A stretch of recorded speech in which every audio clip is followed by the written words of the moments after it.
Welcome back to A Celtic State of Mind. I'm Paul John Dykes, and once again at half-time I'm joined by Laura Bradburn and Kevin McCluskey for a game, Laura, that should be 1-1. Yeah, I mean,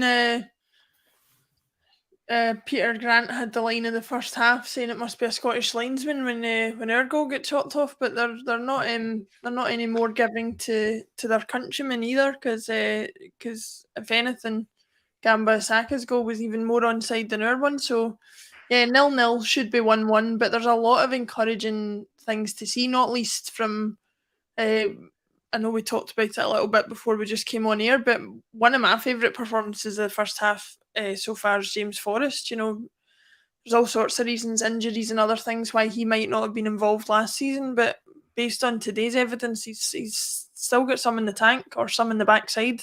Who knows? I think certainly the comment of the first half, and I'm going to give him the trophy, is Jerry McCulloch talking about the linesman. He says he went to school in Lack Hall, Kevin. So I'm not sure who is running that particular line. Right, Laura's brought him up. Let's start off with Jamesy Forrest then. Jamesy Forrest's testimonial is coming up. In recent times, testimonials become a thing of the past, really, Kevin, and that's just the modern day of there being very few one-club men.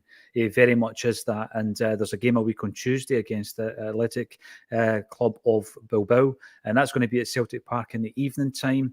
And it's quite clear, actually, from the comments from Jerry McCulloch that they're still really pushing tickets for that. I find that a wee bit sad for James. You know, this is his 15th season in the first team. It's not often you see that, and I think he should be repaid. And I'm not talking financially either, just with a big turnout.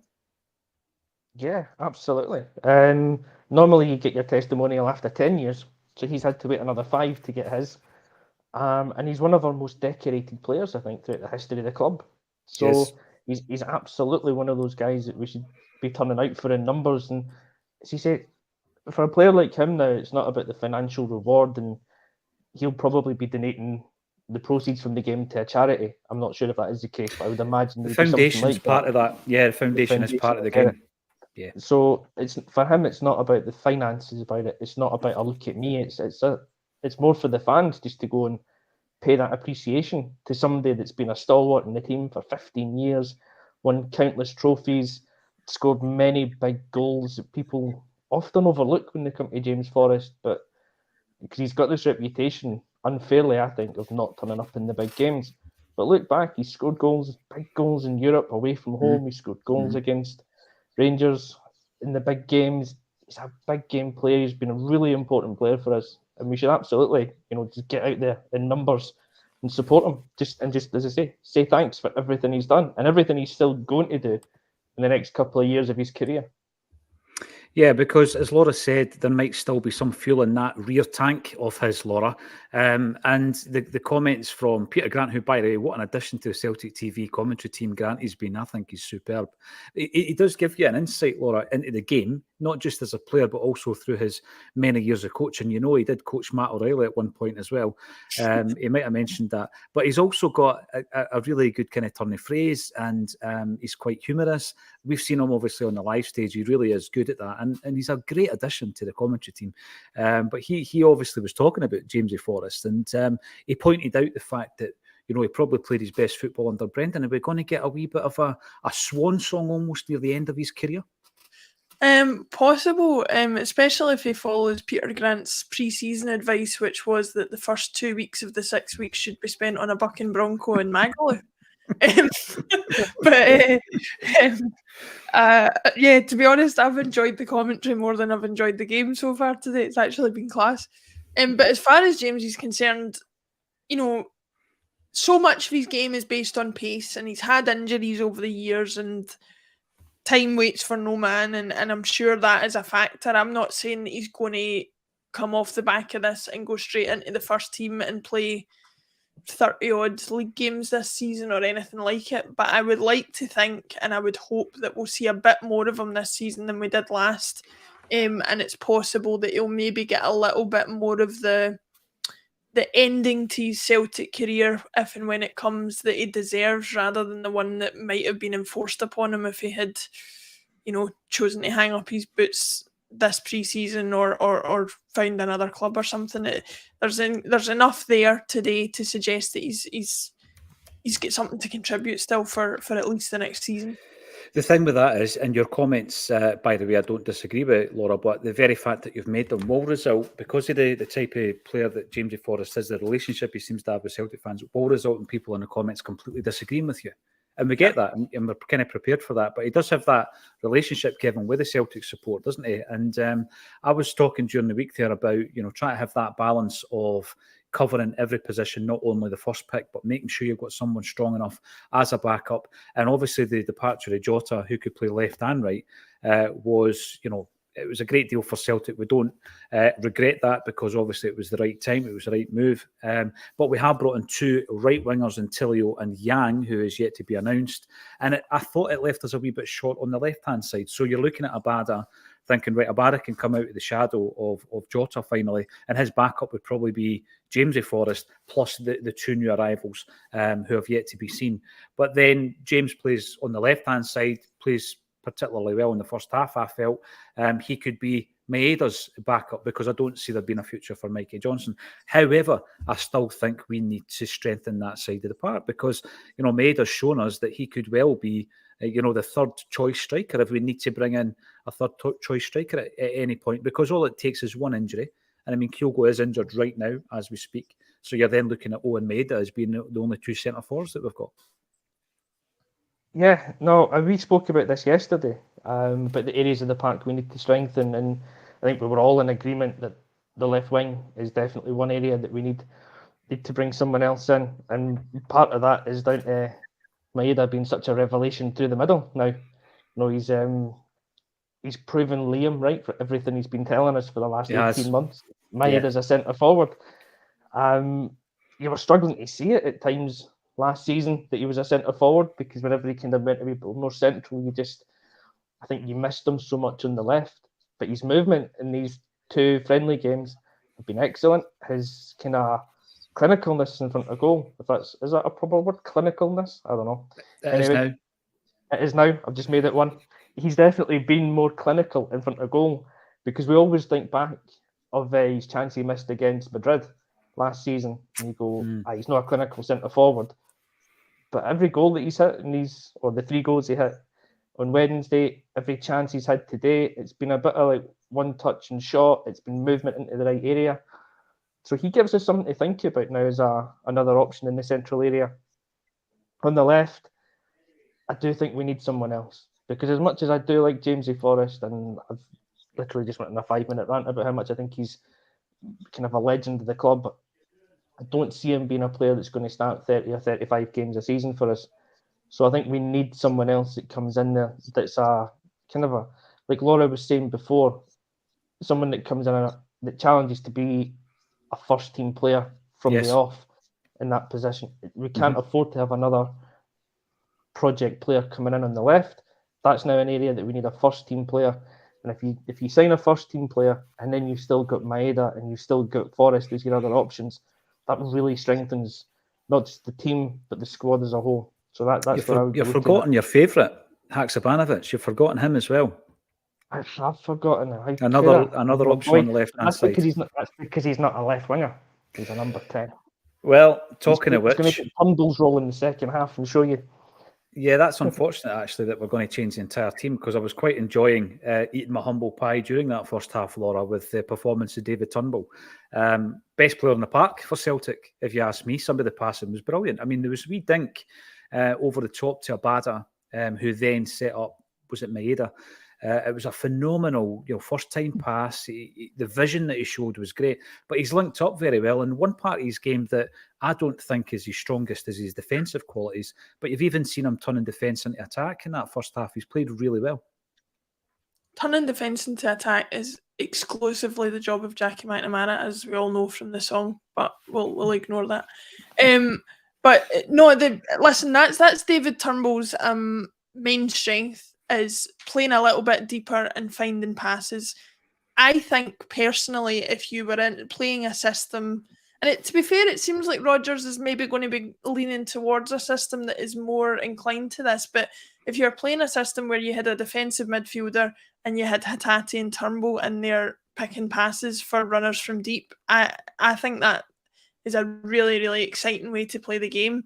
And one thing about, just expanding on that, there was a clip on Twitter that I saw of Rodgers talking about the wide players having their back to goal and what to do with the ball. And he says, you can either lay it back to the person who's passed it to you, or you can turn inside and look for the runners that are coming in.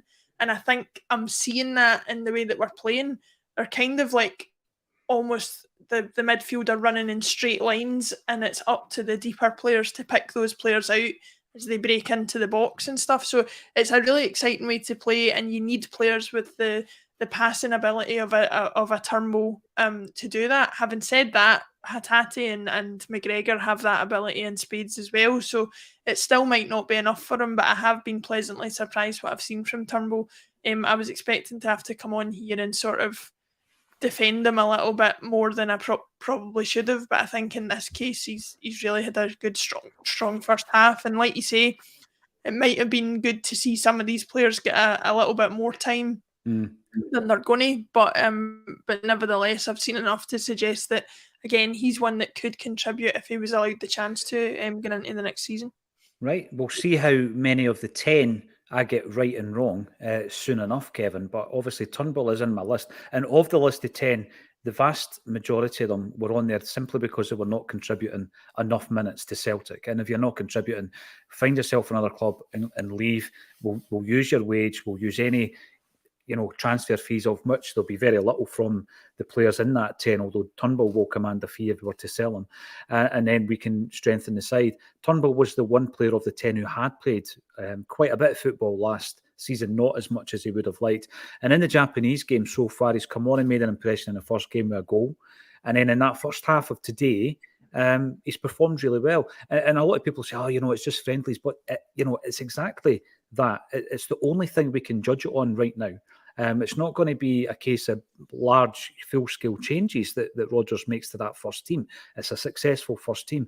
But there are going to be players, Kevin, that might be on the periphery that he will bring back into the fold and they'll become a success again.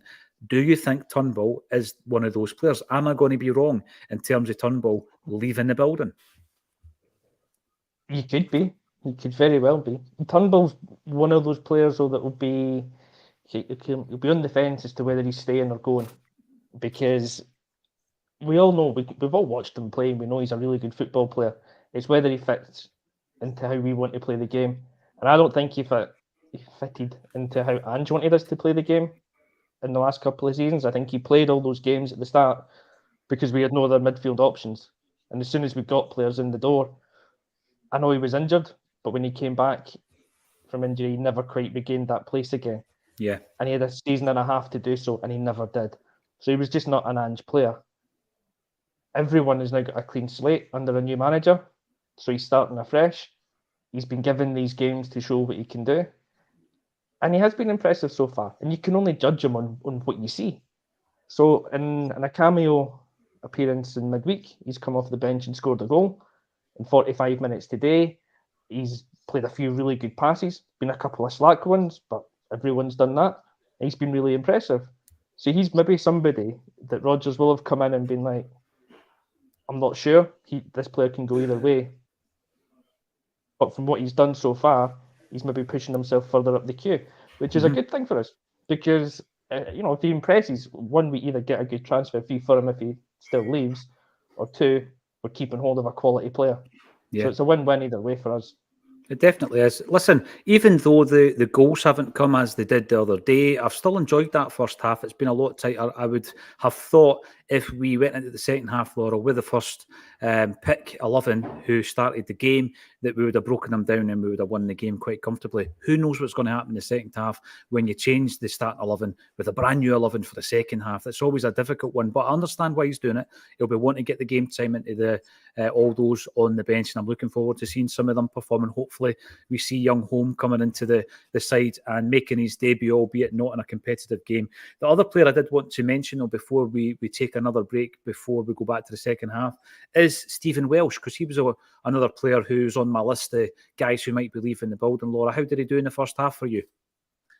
I mean, I guess the biggest compliment I can pay him, as I always say about defenders, is that I didn't really notice him, which means he probably did about as good a job as he possibly could do.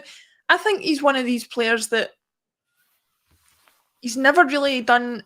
I can't think of any situation where he's made a massive error, and I can't think of any situation where I think he's cost us a goal or anything like that.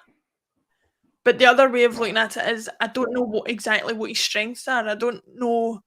Maybe he's probably his strongest thing is that he's good in the air, but I don't think he's a particularly outstanding passer. I don't think he does anything that makes him stand out, and that's maybe the reason why he doesn't get as much of a game as he should. He's certainly not as good a defender as either Carter Vickers or Starfelt. There's an argument to say that, you know, he, as well as a number of other players, could be better than Starfelt on the ball, but he's it sounds really daft to say it, but he's fine. He's fine. I don't think he's anything more than that, really. I think what will happen, judging by what we've seen so far, is that we will be keeping Kobayashi. It would seem like something of a knee-jerk reaction if we were to, you know, ship him out after something like half a dozen competitive games. And obviously with our new arrival, apparently imminent, coming in from Legia Warsaw, it would leave us with 4 centre halves, and then you've still got someone like Iwata, I guess, who can play there as well. But you'll have Carter Vickers and Starfelt backed up by Kobayashi and our new arrival. And I think that at that stage, Welsh will leave the building. There's been interest from Toulouse, Udinese, Hellas Verona. So I think, you know, he needs to go and do that Jack Hendry thing where he just changes scenery, goes away, proves himself again, gets into the international squad and reckoning of Stevie Clark, because he's been an under-21 captain for long enough. So I think he'll be looking at that, similar to David Turnbull at his age as well. Let's have a look at the team in the second half. We will be coming back for a full-time analysis and reaction after the full-time whistle. Thanks, everybody, for getting involved in the comment section. And thank you once again, Laura Bradburn and Kevin McCluskey, for joining me on A Celtic State of